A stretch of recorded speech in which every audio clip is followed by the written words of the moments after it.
Assalamualaikum warahmatullahi wabarakatuh. Tanam-tanam si daun salam lebar-lebar. Dari Bapak Ibu caranya menjawab salam, nampak-nampaknya sudah lapar. Alhamdulillah. Alhamdulillahilladzi ja'ala Ramadana sahrul qiyam wa sahrul siyam. Allahumma salli wa sallim wa barik ala Sayyidina Muhammad wa ala alihi wa ashabihi ajma'in. Amma ba'd. Kepada Allah kita bersyukur. Allah telah memberikan kita segala-galanya. Mudah-mudahan Allah muliakan kita baik di dunia dan akhirat. Salawat serta salam kepada junjungan kita Nabi besar Muhammad sallallahu alaihi wasallam, keluarga dan para sahabatnya sekalian. Bapak Kakang Kemenhaj beserta seluruh pejabat Kemenhaj dan staf yang kami muliakan, para pejabat eselon 4 yang saya muliakan di kantor Kementerian Agama Kabupaten Aceh Timur, hadirin jamaah sidang salat zuhur yang dimuliakan Allah.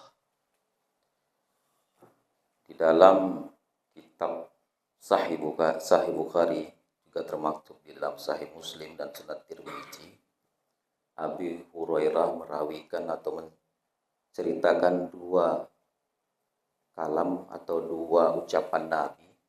Yang pertama dengan redaksi man qoma Ramadana, yang kedua dengan man soma Ramadana. Redaksi hadis dua-dua itu hanya berbeda di koma dan di soma.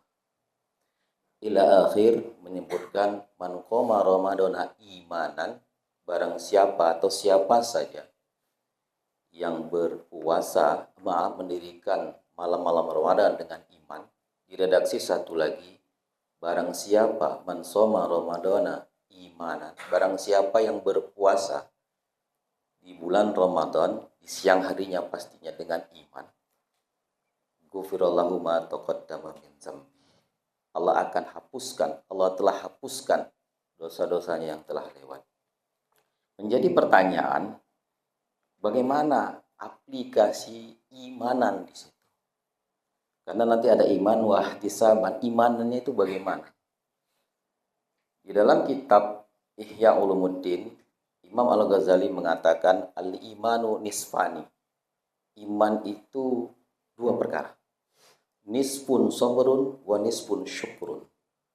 Setengahnya itu atau satu bagiannya adalah sabar, setengahnya lagi atau sebagian lagi adalah syukur. Sabar bisa dimanakan dengan menahan diri. Sama juga dengan takrif puasa. Bukan begitu Ustaz Siful? Ya. Syukrun bisa diartikan menampakkan atau memperlihatkan apa yang telah dia terima. Maka pada momen bulan Ramadan ini, ketika kita berpuasa di siang hari, bukankah kita ini sedang menahan diri? Perbuatan mubah, makan, minum, hubungannya halal dengan yang istri kita, itu kan perkara yang mubah boleh. Tapi kita tahan diri kita. Agar apa? Kita belajar mengaplikasikan setengah daripada keimanan itu. Satu lagi syukur. Syukur, kalau kita lihat Pak, Bu, ini saya nggak lama-lama karena tausiah singkat. Coba dirasakan nanti ketika berbuka puasa. Bagaimana nikmatnya ketika kita berbuka hanya dengan segelas air putih. Beda ketika kita nanti minum ba'da tarawih. Beda rasanya. Bakwan yang sepotong, ini diucapkan jangan dipikirkan karena ini jam-jam rawan.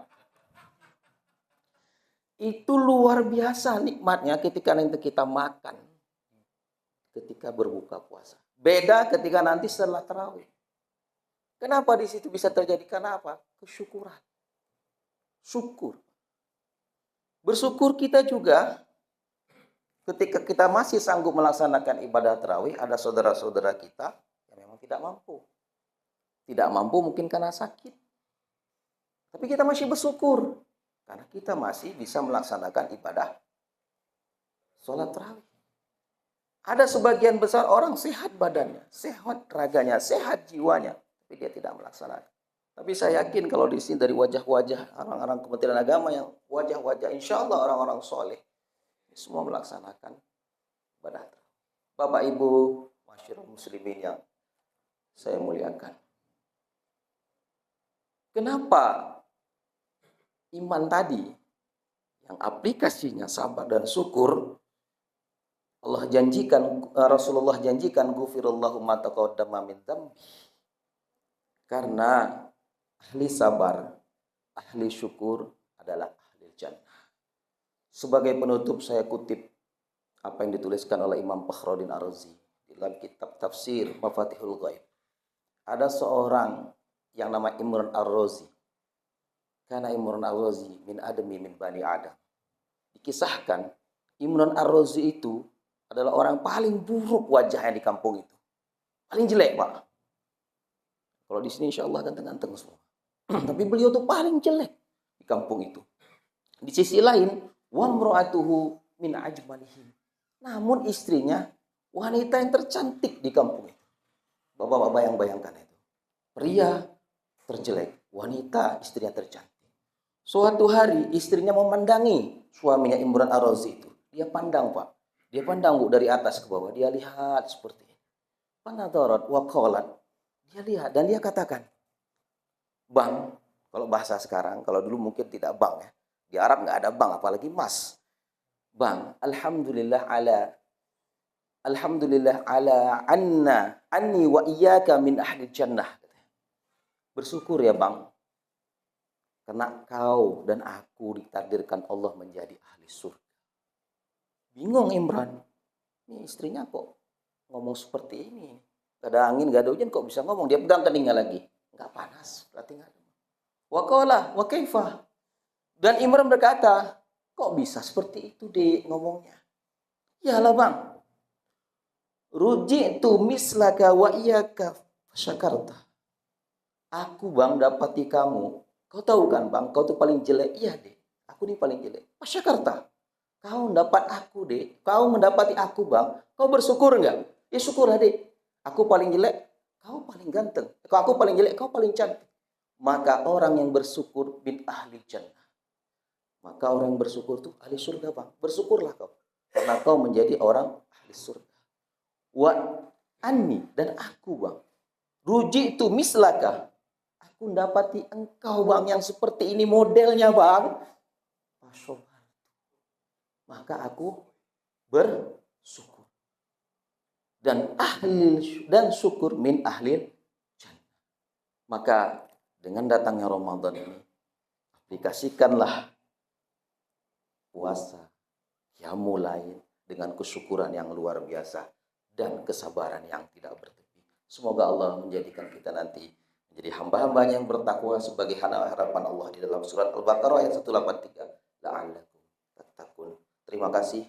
Wallahu muwaffiq ila aqwamit thoriq. Assalamualaikum warahmatullahi wabarakatuh.